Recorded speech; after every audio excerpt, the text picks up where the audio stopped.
Do you remember, like up until about a week ago, the mere mention of you saying that the origins of COVID came from the Wuhan lab in China automatically got you labeled as xenophobic, racist, anti-China? Well, guess what? Everything's changed. How so? Well, on Sunday, the Department of Energy released an unrequested 5-page report stating, with low confidence, meaning some confidence, that COVID leaked from the Wuhan Institute of Virology. On Monday, the Wall Street Journal dropped an exclusive story about COVID origins from same said Wuhan lab. Then on Monday night, FBI Director, the incompetent and useless Christopher Wray, went on Fox and threw China under the bus as being liable for the pandemic and trying to cover it up. And then last night, the split Democrat-controlled Senate did the unthinkable. They unanimously passed a bill to declassify all COVID origins documents. Wow, so much has changed in a week. So that leads us to the question as to why. Okay, let's step back to the beginning. In 2020, when this first broke, the whole COVID hit the world, the first person of prominence who really floated the Wuhan Lab Leak Theory was none other than El Presidente Trump. That's right. Trump said in a press briefing that he believed that's where the origins of COVID came from, and that he and Vice President Mike Pence at the time had seen documents to that effect. And of course, the mainstream media and everybody else, because it was Trump, went the opposite direction, said, hell no, it couldn't be. He's just xenophobic, racist, he's anti-China. Anyway, over the last 3 years or so, this has been talked about repeatedly. And anytime conversation about this being the origin has occurred, people were automatically shut down and clamped down and everything else.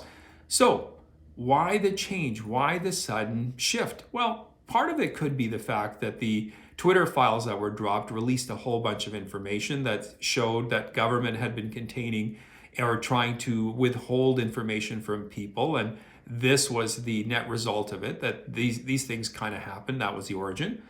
The other thing that I think one has to think about is the fact that the US is in a proxy war in Ukraine with Russia. That's right.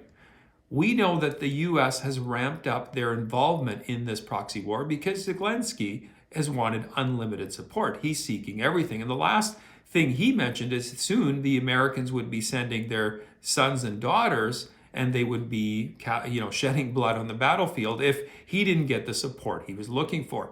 He has made the Russians into an evil boogeyman, and don't get me wrong, I'm not a fan of Putin, but he has made Putin to be like, if Putin somehow were to win, he would ransack all of Europe. Well, anyway, so China has chimed in and said they will support Russia and they will help Russia by providing them arms and weapons and whatever they need to do.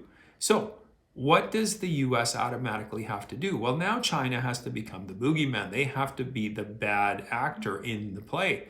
Up until now, it was okay to hold China at a distance because, as we've learned, it seems the Biden family has lots of participation, and so do a lot of US politicians and even Canadian politicians in being friendly with China, because China seems to feed the pigs and keep them, well-fed and fattened up. So now, though, we need to turn against China. Well, that's at least on the international stage. And the other thing that's happened is Biden has signaled his intent to run for office. Because of that, and what a weak and useless feckle leader he is, somehow they have to try to make him look tough. And why not? They'll make him look tough on China. That's right. He'll go heavy against China, which they're hoping will somehow sever the connection between him and his family and the China connections that are there. So geopolitics is a pretty complicated beast, and it just seems to get even more so. The key for us to keep in mind is that while it's easy for us to get excited and say, well, finally, this Wuhan thing, I've been proven right, you have to realize these folks knew this ages ago. This is nothing new. It's not sudden revelation to those in charge. They could have declassified these documents 2-3 years ago. There was no need to wait till now, unless, of course, it was convenient and they see the shift in what's happening. At the end of the day now, the goal is China has to be made to look evil because if the US is going to ramp up their participation even further, the American public has to turn against China in a big way. In fact, the world has to do it if this is what they're going to do, which is continue their proxy war with Russia. That, folks, is the end goal. It isn't to serve the American people. It isn't to benefit the average citizen. It's to carry out an agenda to keep going with what they're trying to do. Because let's face it, endless wars are great for the war machine. It makes money. And this will also heighten fears that people will have, which ultimately lead people to turn back to government, because if there's a fear of a nuclear war or all of this, people are in a panic. What are they willing to do? Well, they're willing to give up some more of their rights. Something we've kind of lived through for the past 3 years, no? So don't be fooled into all of this and don't be sucked in. You have to look at the end game of all of this stuff, and it is not as simple as it may appear. The good news is that, yes, finally, we've been vindicated, those of us that have been saying this, but this could have been done long ago. There is a motivation to these folks' vindication of us. They haven't done us a favor. So, like I said, pay attention to what's going on, and keep frosty, keep looking at what is the underlying goal of these people. Anyway, I thank you for watching. If you have any comments to this effect, please share them in the comments section. You can also follow me on my Rumble and my Locals account.